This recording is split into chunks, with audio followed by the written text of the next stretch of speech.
Linda never imagined her life would change because of a broken elevator. She was 41 years old, working as a housekeeper at one of the fanciest hotels in New York City. Every day, she cleaned rooms that cost more per night than she earned in a month. She scrubbed bathrooms with gold faucets. She made beds with sheets that felt like clouds, and every night, she went home to a tiny apartment where she shared a pull-out couch with her 14-year-old daughter, Grace.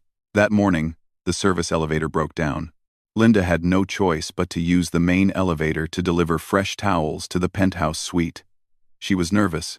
Housekeepers were not supposed to be seen by guests. They were meant to be invisible, like ghosts who magically made everything clean and perfect. When the elevator doors opened on the top floor, she stepped out carefully, hoping to slip in and out without being noticed.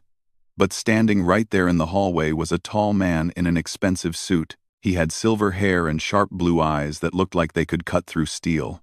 His name was Richard Thornton. He was 62 years old, and he owned half the buildings in Manhattan. His face had been on the cover of business magazines more times than Linda could count. He was worth over $4 billion. Linda froze. She lowered her head and tried to walk past him quietly, but Richard stopped her. Not with anger, with curiosity. He asked her name. He asked how long she had worked at the hotel. He asked why she looked so tired. Linda did not know why she told him the truth. Maybe it was because nobody had asked her a real question in years. She told him about the double shifts, about her daughter waiting at home alone, about the landlord who kept raising the rent, about the dreams she used to have before life got so hard. Richard listened. He really listened. And something in his eyes softened. Over the next few weeks, he requested her specifically to clean his suite. They talked every time she came.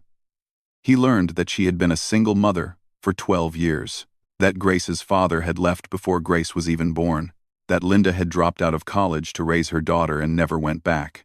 Richard told her she was different from the women he usually met. She was real, he said. She was honest. She did not want anything from him. 3 months later, he proposed. Linda said yes. Not because of the money. She said yes because for the first time in her adult life, someone was offering to take care of her. She was so tired of fighting alone. She thought maybe, just maybe, this was her second chance. But there was one problem. And that problem was Grace. From the very first meeting, Richard made it clear that he was marrying Linda, not her daughter. He said it politely, with a smile on his face. But the message was sharp and cold. He had raised his own children already. His twins from his first marriage were now 30 years old, running different departments in his company. He had done his job as a father.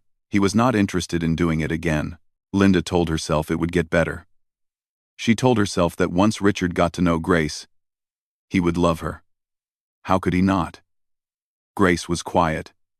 Yes, she was shy and awkward, and spent most of her time alone. But she was also kind. She was thoughtful. She had a gentle heart that noticed things other people missed. But Richard did not see any of that. He only saw an inconvenience. When they moved into Richard's mansion in Connecticut, Grace was given a room at the far end of the east wing. It was small and plain. Nothing like the grand bedrooms in the rest of the house. The walls were bare. The window looked out at the gardener's shed. It felt more like a storage closet than a bedroom. Linda tried to decorate it. She brought in colorful pillows and a soft rug. She hung fairy lights above the bed. But no amount of decoration could hide the truth. Grace had been placed as far away from the family as possible. At dinner, Richard spoke only to Linda. If Grace said something, he would nod without looking at her and change the subject. When guests came over, he introduced Linda proudly as his beautiful wife. Grace was never mentioned.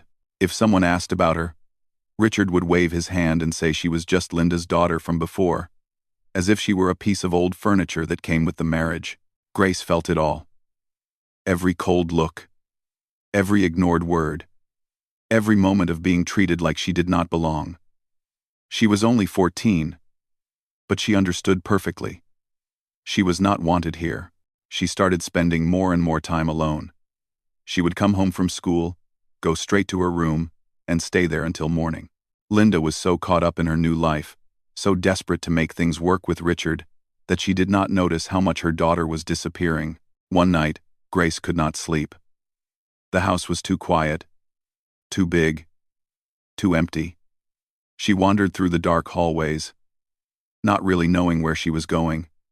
She just needed to move. She needed to breathe. She found a staircase that led down to the basement.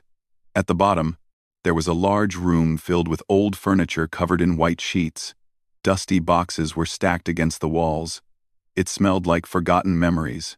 And in the corner, hidden under a gray cloth, was a piano. Grace had never played piano before. She had never even touched one. But something pulled her toward it. She lifted the cloth slowly, revealing dark wood and ivory keys that had turned slightly yellow with age. She sat down on the bench. Her fingers hovered above the keys. She pressed one. The note rang out in the silence, clear and beautiful and sad. She pressed another, and another. That night, she stayed in the basement until the sun came up. She did not play any songs. She did not know any. She just listened to the sounds. She let her fingers explore. She felt something wake up inside her that she could not explain. From that night on, the basement became her secret world. Every evening, after everyone else went to sleep, she would sneak downstairs and sit at that old piano. She found free tutorials on the internet using a cracked tablet her mother had given her years ago. She taught herself how to read notes. She learned simple songs first, then harder ones. Nobody knew. Not her mother, who was too busy attending charity events and shopping trips with Richard. Not Richard, who would not have cared anyway. Not the house staff, who had their own worries. Grace practiced in silence and in secret. The piano became her only friend. It was the only thing in that huge, cold mansion that made her feel like she existed. She did not know it yet, but those lonely nights in the basement were planting seeds. Seeds that would one day grow into something so powerful, so beautiful, that it would shake the very foundations of the world Richard Thornton had built. But that moment was still far away. For now, Grace was just a forgotten girl, playing a forgotten piano, in a house where nobody wanted her. And upstairs, Richard slept peacefully, completely unaware that the child he had dismissed as worthless was quietly becoming extraordinary. 2 years passed in that big cold mansion. Grace was 16 now, and she had learned how to become invisible. She knew which hallways to avoid when Richard was home. She knew to keep her eyes down during dinner. She knew never to speak unless someone asked her a direct question, which almost never happened. Linda had changed too. She wore designer clothes now. She went to spa treatments and ladies' lunches. She sat on the boards of charities and smiled for photographers at fancy events. She looked like a completely different person from the tired housekeeper who used to scrub bathroom floors. But the saddest change was the distance between Linda and her daughter. They used to tell each other everything. They used to sit together on that tiny pull-out couch and watch movies and share secrets. Now, they barely talked. Linda was always busy, always rushing somewhere, always worried about making Richard happy. Grace did not blame her mother. She understood. Linda had spent so many years struggling and suffering. Now, she finally had an easy life. She was scared of losing it, and somewhere deep inside, Grace knew that her mother loved her. It was just buried under all the fear, and the fancy dresses, and the desperate need to belong. So Grace stayed quiet. She went to school. She came home. She stayed in her room. And every night, when the house went dark, she crept down to the basement and played the piano. She was getting good. Really good. Her fingers moved across the keys like they had been born to do this. She could play songs that made her cry. Songs that made her feel alive. The piano had become more than a hobby. It had become her heartbeat. But nobody knew. And Grace wanted to keep it that way. One autumn evening, Richard announced that he was hosting his biggest event of the year. It was a charity gala to raise money for children's hospitals. Over 300 guests were invited. Senators, celebrities, business leaders, old money families from all over the country. Richard loved these events. They made him look generous and kind, even though Grace knew the truth. He only cared about how things looked, not how they actually were. The day of the gala, the mansion was chaos. Caterers rushed through the kitchen. Florists arranged enormous bouquets in every room. A string quartet practiced in the corner of the ballroom. Everything had to be perfect. Richard demanded nothing less. Grace stayed in her room, reading a book and trying to ignore the noise. She had been told very clearly that she was not to come downstairs. Richard did not want her at the event. He did not want anyone to see her or ask questions about her. She was used to this by now. It still hurt, but she was used to it. Around 7 o'clock, the guests started arriving. Grace could hear the sounds of laughter and clinking glasses drifting up through the floors. She put on her headphones and tried to disappear into her music, but an hour later, there was a knock on her door. It was Linda. She looked beautiful in a silver gown, but her face was tight with stress. One of the catering staff had gotten sick, she explained. They were short on servers. The head caterer was panicking. Linda needed Grace to help carry appetizers for just an hour or two. She promised it would be quick. She promised Grace could stay in the background, and no one would even notice her. Grace wanted to say no. Every part of her screamed to say no. But she saw the desperation in her mother's eyes. Linda needed this night to go well. She needed Richard to be happy, so Grace nodded. She put on a simple black dress, tied her hair back, and followed her mother downstairs. The ballroom took her breath away. Crystal chandeliers sparkled above. Women in gowns that cost more than cars floated across the marble floor. Men in tuxedos laughed and shook hands like they owned the world, because most of them did. Grace picked up a silver tray of champagne glasses and started walking through the crowd. She kept her head down. She moved carefully. She tried to be invisible, just like she had practiced for 2 years. For a while, it worked. She served drinks. She smiled politely when someone took a glass. She stayed near the edges of the room, away from the center where Richard was holding court with his important guests. But then something went wrong. A waiter bumped into her from behind. It was not his fault. The room was crowded, and people were everywhere. But the bump sent Grace stumbling forward, right into a circle of people she had been trying so hard to avoid. She crashed directly into Richard. The tray flew out of her hands. Glasses shattered on the marble floor. Champagne splashed across Richard's chest, soaking his perfectly tailored tuxedo. The expensive Italian fabric dripped with golden liquid. The music stopped. Conversations died. 300 pairs of eyes turned to look. Grace stood frozen, her heart pounding so hard she could hear it in her ears. Glass crunched under her shoes. She opened her mouth to apologize, but no words came out. Richard looked down at his ruined jacket. His face was calm at first, almost too calm. Then slowly, terribly, it started to change. His jaw tightened. His eyes went cold. A vein pulsed in his temple. When he spoke, his voice was loud enough for everyone to hear. "This," he said, pointing at Grace like she was something disgusting he had stepped in, "is exactly what I have been dealing with for 2 years." Grace felt tears burning in her eyes. She wanted to run. She wanted to disappear. But her legs would not move. Richard kept going. His voice got louder with every word. "She is useless. Completely and utterly useless. No grace, no talent, no future. I have spent a fortune trying to give her opportunities, and this is what I get. Embarrassment. In front of everyone I respect." A few guests shifted uncomfortably. Someone coughed, but no one said anything. No one stopped him. Richard stepped closer to Grace, his shadow falling over her like a dark cloud. Her father was a nobody who ran away before she was even born. And she will be a nobody too. Some people are just born to fail. It is in their blood. Nothing can change that. Nothing. The words hit Grace like punches. Each one knocked the breath out of her. She had always known Richard did not love her, but hearing it said out loud, in front of all these strangers, broke something inside her. She looked across the room at her mother. Linda stood near the entrance, her face pale, her hands trembling. Their eyes met. Grace silently begged her to say something. to defend her, to be her mother. Just this once, but Linda looked away. That was the moment Grace understood. She was truly alone. She had no one in this world who would stand up for her. No one who would fight for her. She only had herself. She turned and ran. Through the ballroom. Past the shocked faces. Up the stairs. Down the long hallway. But she did not go to her room.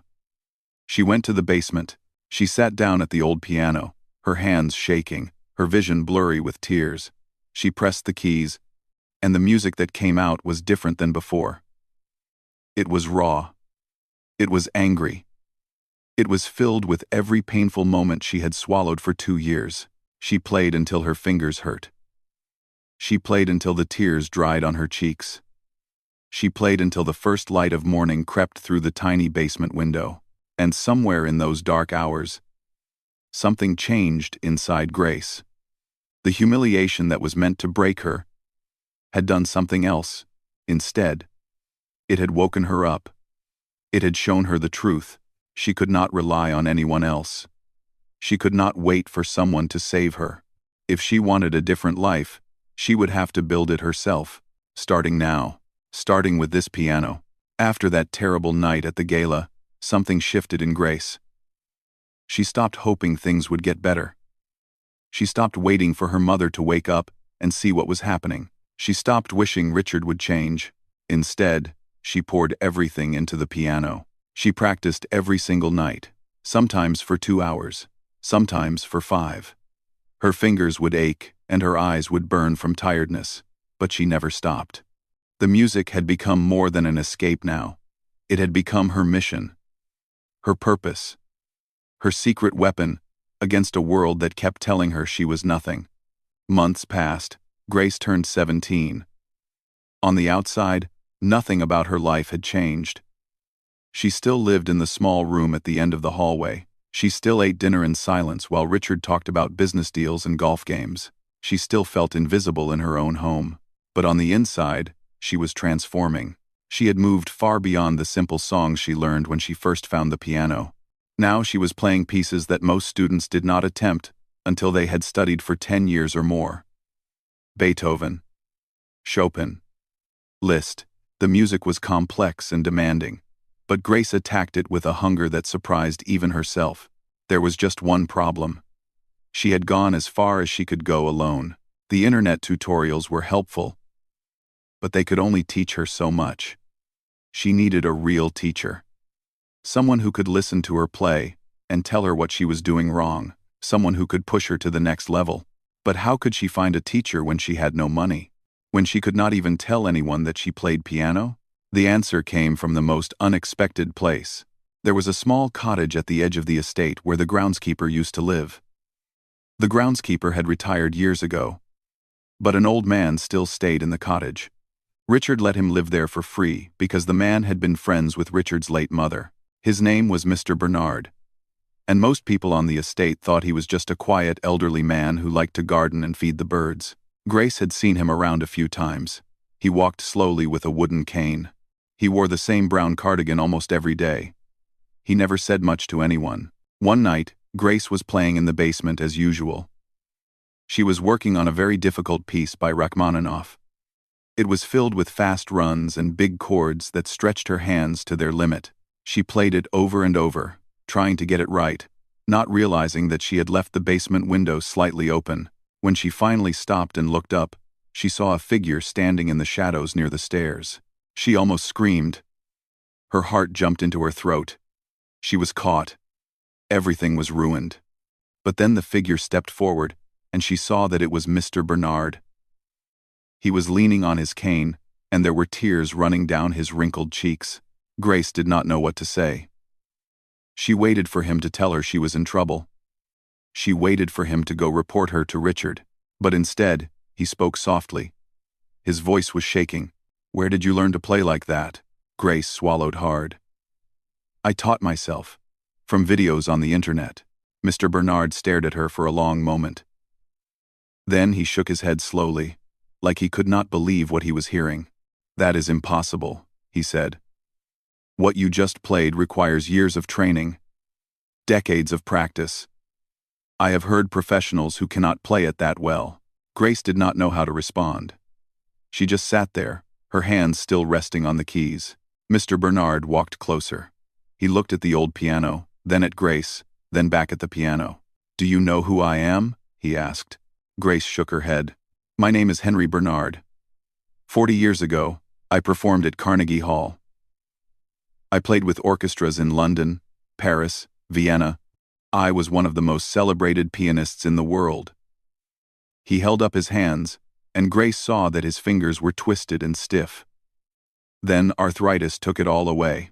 "I have not played a note in 15 years. Grace felt her breath catch in her chest. "But I can still teach, Mr. Bernard continued. "And you, young lady, have something that cannot be taught. You have a gift, a real gift, the kind that comes along once in a generation." From that night on, everything changed. Mr. Bernard became Grace's secret teacher. Every evening, after the house went quiet, she would sneak down to the basement and he would come in through the garden entrance. They would work for hours. He taught her things she never could have learned from videos. How to breathe with the music, how to make the piano sing instead of just play notes, how to tell a story with every phrase. He was demanding, he pushed her hard. Some nights she wanted to cry from frustration because he made her play the same passage 50 times until it was perfect. But she never complained. She understood that he was giving her something priceless. "You have the talent," he told her one night. "But talent is nothing without discipline. There are 1,000 gifted people who never become great because they are not willing to work. You must be different. You must be relentless." Grace listened, and she worked harder than ever. 6 months into their lessons, Mr. Bernard brought her a flyer. It was for something called the National Young Artists Competition. It was the biggest piano competition in the country for musicians under 18. Thousands of people applied. Only 12 were chosen as finalists. The winner would receive a full scholarship to one of the best music schools in America and a contract to perform with professional orchestras. Grace looked at the flyer and felt dizzy. This was for serious musicians. People who had been training since they were 5 years old. People with expensive teachers and fancy music schools. Not a self-taught girl who practiced on a dusty old piano in a basement. "I cannot do this," she said. Mr. Bernard fixed her with a stern look. "You can. And you will. This is your chance. Grace, your one chance to show the world who you really are." Grace wanted to argue. She wanted to list all the reasons why it was impossible. But something in Mr. Bernard's eyes stopped her. He believed in her. He truly believed. So she applied. She recorded herself playing on her cracked tablet and sent it in, never expecting to hear back. 3 months later, she received an email. She read it 5 times before the words sank in. She had been selected. Out of over 3,000 applicants, she was one of the 12 finalists. The competition would be held at Lincoln Center in New York City, on a stage where the greatest musicians in history had performed. Grace sat in her small room, staring at her phone, her whole body trembling. She wanted to scream. She wanted to run downstairs and tell everyone. But she could not. She had to keep this secret, at least for now. She went to find Mr. Bernard. When she showed him the email, his eyes filled with tears again. "I knew it," he whispered. "I knew you were special from the first moment I heard you play. There was just one problem. The competition was in New York. Grace had no way to get there. She had no money for a train ticket. She had no dress to wear. And she certainly could not ask Richard for anything." Mr. Bernard disappeared for 2 days. When he came back, he handed Grace an envelope. Inside was a bus ticket to New York, a small amount of cash, and a receipt from a pawn shop. He had sold his late wife's jewelry, the only valuable thing he had left in the world. Grace started to cry. "I cannot accept this. It is too much." Mr. Bernard took her hands in his twisted, arthritic fingers. "You are going to do something I can never do again," he said. "You are going to walk onto that stage and show the world what real music sounds like. That is worth more than any piece of jewelry. That is worth everything." Grace hugged him tightly. This old man who had become like a grandfather to her. the only person in the world who saw her for who she really was. In 1 week, she would take that bus to New York. In 1 week, she would step onto the biggest stage of her life. And nobody in that mansion had any idea what was about to happen. The bus ride to New York took 4 hours. Grace sat by the window, watching the trees and towns blur past, her stomach twisted into knots. In her lap was a small bag with everything she owned for this trip. A simple blue dress that Mr. Bernard had found at a thrift store, a pair of black shoes that were slightly too big, and a folded piece of paper with a handwritten note from her teacher. She opened the note and read it for the 100th time.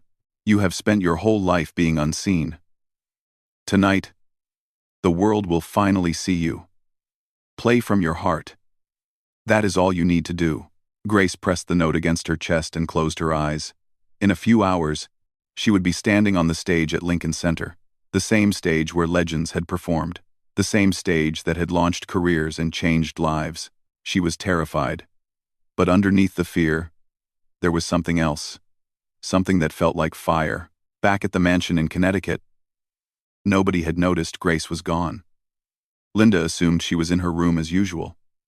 Richard did not think about her at all. He was too busy preparing for his own event that evening. It was another one of his famous gatherings. This time, he had arranged for a well-known classical pianist to perform live in the ballroom. It was meant to impress his guests and show off his appreciation for the arts. Richard did not actually care about music, of course, but he cared about looking like someone who did. The guests arrived in their expensive cars. The champagne flowed. The pianist played beautiful music that most people only half listened to because they were too busy networking and gossiping. Richard stood in the center of the room, soaking up compliments and shaking hands. He was in his element. Powerful. Admired. In control. At that same moment, 200 miles away, Grace was walking into Lincoln Center. The building was enormous. The ceilings stretched up so high that they seemed to touch the sky. Crystal chandeliers sparkled above. People in elegant clothes moved through the lobby, speaking in hushed, excited voices. Grace had never seen anything so grand in her entire life. She found her way backstage, where the other 11 finalists were warming up. They all looked so confident, so polished. Most of them had been playing since they were 3 or 4 years old. They had attended the best music schools. They had teachers who charged hundreds of dollars per hour. Grace looked down at her thrift store dress and her 2 big shoes. For a moment, she felt like running away. What was she doing here? She did not belong with these people. She was just a girl who had taught herself to play on a forgotten piano in a basement. But then she remembered Mr. Bernard's words. She remembered all those nights of practice. She remembered the tears she had cried and the pain she had pushed through.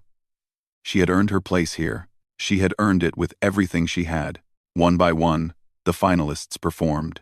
Each one was impressive. The music that filled the concert hall was beautiful and technical and precise.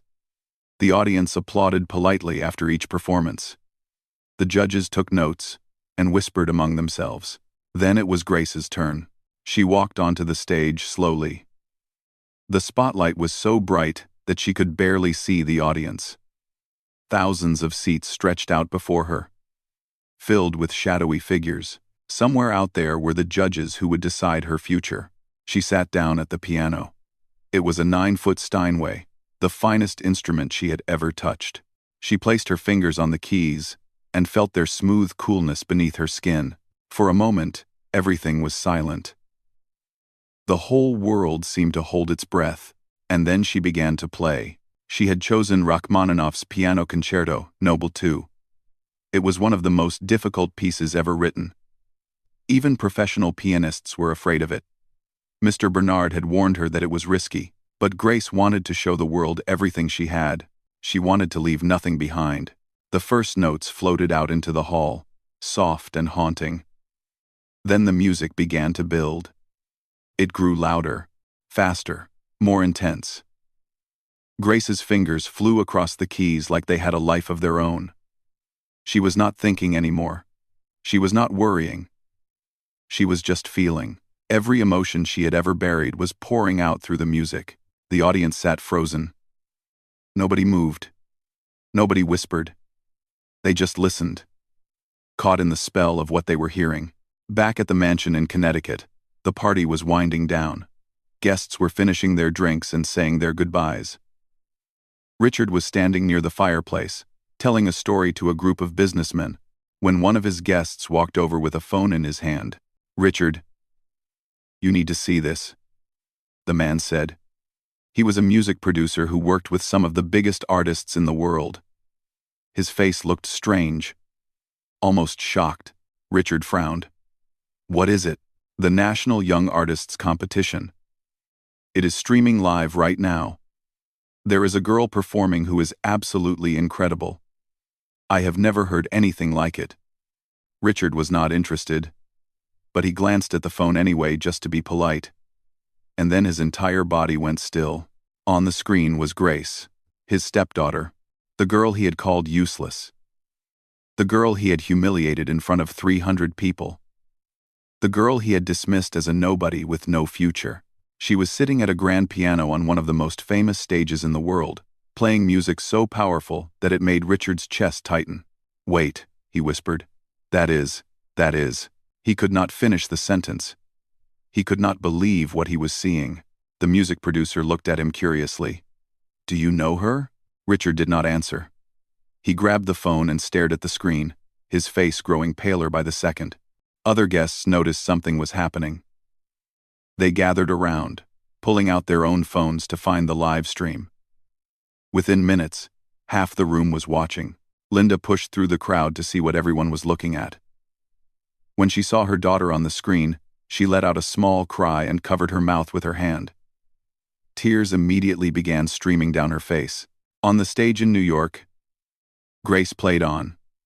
She had no idea that hundreds of miles away, the people who had ignored her and belittled her were watching in stunned silence. She was lost in the music, her eyes closed, her body swaying with each phrase. The concerto reached its final movement.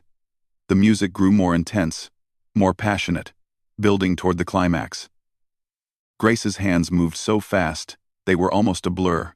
Sweat dripped down her forehead, but she did not slow down. She pushed harder. She gave everything. And then, with one final thundering chord, it was over. For a moment, there was complete silence. Grace sat at the piano, breathing hard, her heart pounding. Then the audience exploded. People leaped to their feet. They clapped and cheered and shouted. Some of them were crying. The applause was so loud it shook the walls. It went on and on. Wave after wave of sound crashing over her. Grace looked up, blinking in the bright lights. She could not believe what was happening. All these people, all these strangers, were standing for her. For the girl nobody had ever noticed. For the girl who had been told she was worthless. At the mansion, nobody spoke. They just stood there, staring at their phones, watching the standing ovation that would not stop. Linda was sobbing openly now. The guilt was crushing her. All those years she had stayed silent. All those times she had looked away. And her daughter had been carrying this incredible gift inside her the whole time. Richard's face was completely white. His hands were shaking. He had spent 2 years looking at Grace like she was nothing. He had said terrible things to her face and behind her back, and now here she was, being celebrated by thousands of people, proving him wrong in front of everyone he knew. The comments on the live stream were flooding in faster than anyone could read. "Who is this girl? A star is born. She is going to change the world. I am literally crying right now." Richard set down the phone. He did not say a word. He walked out of the room slowly, his shoulders slumped, looking like a man who had just realized he had made the biggest mistake of his life. And on that stage in New York, Grace stood up and took her first bow, tears of joy streaming down her face. She had done it. She had finally been seen. The judges did not need long to make their decision. In fact, it was the fastest decision in the 40-year history of the competition. All 5 judges gave Grace the highest score. It was unanimous. There was no debate, no second opinions needed. Grace had won. When they announced her name, she stood frozen on the stage. The words did not feel real. First place, full scholarship to one of the best music conservatories in the country, a contract to perform with professional orchestras across America. Everything she had dreamed about during those lonely nights in the basement had just come true. The other finalists came up to congratulate her.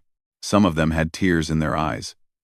Not tears of jealousy, but tears of respect. They knew they had just witnessed something extraordinary. They had just watched a star being born. Reporters rushed toward her the moment she stepped off the stage. Cameras flashed in her face. Microphones were pushed toward her mouth. Everyone wanted to know her story. Where had she come from? Who had trained her? How long had she been playing? Grace answered their questions quietly and honestly. She told them about teaching herself from internet videos. She told them about the old piano in the basement. She told them about Mr. Bernard, the retired pianist who had believed in her when nobody else did. She did not mention Richard. She did not mention the humiliation at the gala. She did not say a single negative word about anyone. That was not who she was. She had not come here for revenge. She had come here to prove something to herself. But the internet had already started digging. Within hours, someone had connected the dots. Grace Thornton, stepdaughter of billionaire Richard Thornton. The same Richard Thornton who was known for his extravagant parties and his famous charity galas. And then the video surfaced. Someone who had been at that gala 2 years ago had recorded Richard's cruel speech on their phone. They had never posted it before. But now, with Grace all over the news, they decided to share it. The video spread like wildfire. Within a day, it had been viewed over 10 million times. People watched Richard point at Grace and call her useless. They watched him say she had no talent, no future, no worth. They watched a powerful man tear apart a teenage girl in front of hundreds of people. And then they watched that same girl win the biggest piano competition in the country. The contrast was devastating. Comment sections exploded with anger. News channels picked up the story. Headlines appeared everywhere. Billionaire called his stepdaughter worthless. She just proved him wrong. The girl he said would be a nobody just became a star. Watch this billionaire eat his words. Richard tried to do damage control. He released a statement through his publicist saying that Grace was a beloved member of the family and that he had always supported her dreams. He claimed the video had been taken out of context.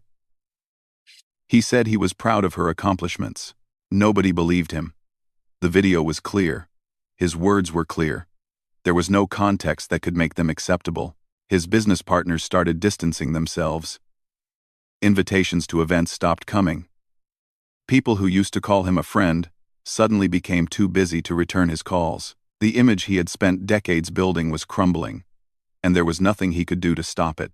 But Grace was not thinking about any of that. She was on a bus back to Connecticut, watching the sun rise through the window, feeling lighter than she had ever felt in her life. She did not go back to the mansion. She went straight to Mr. Bernard's cottage. When the old man opened the door and saw her standing there, his face broke into the biggest smile she had ever seen. She held up the trophy, and he started to cry. "You did it," he whispered.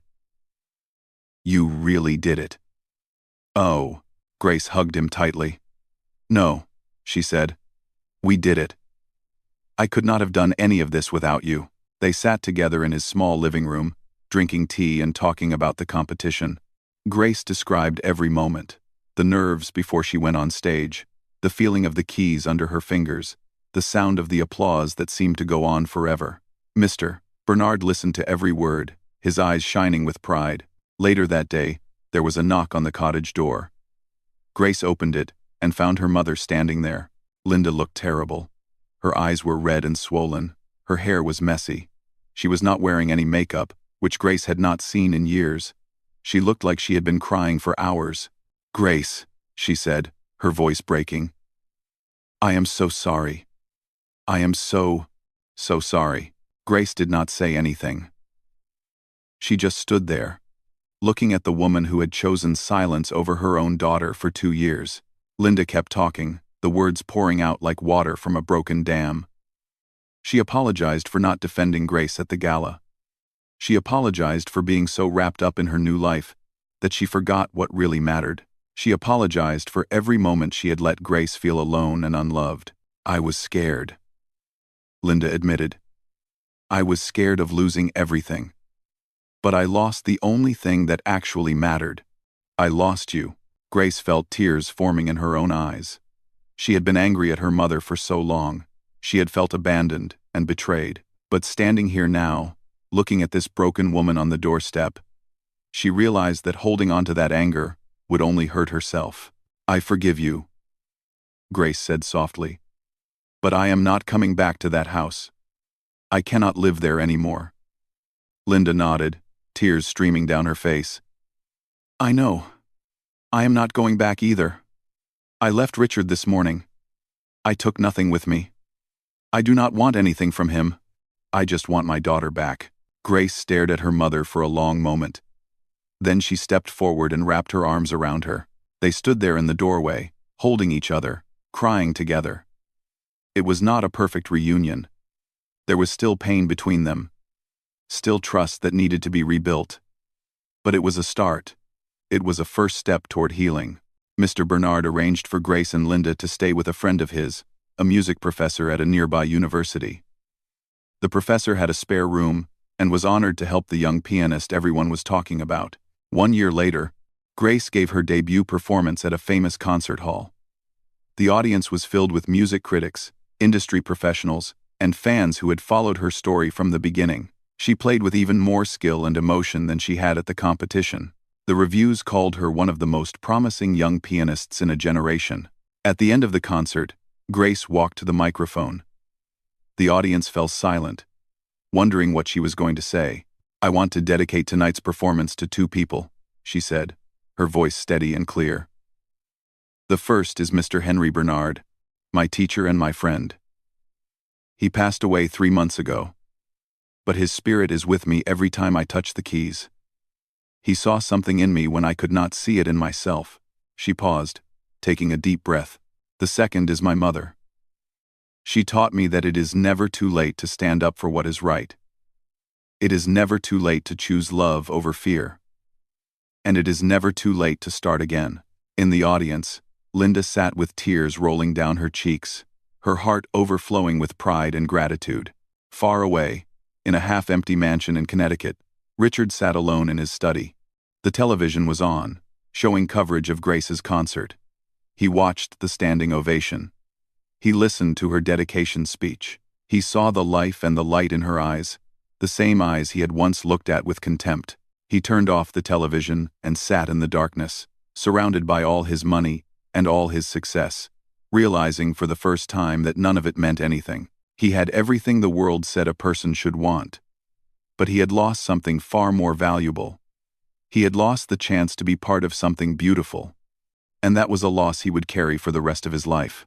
Grace never spoke to him again. She did not need to. She had already said everything that mattered. Not with words, but with music. With courage, with a life that proved, beyond any doubt, that the people who try to make you feel small are always the ones who end up smallest of all.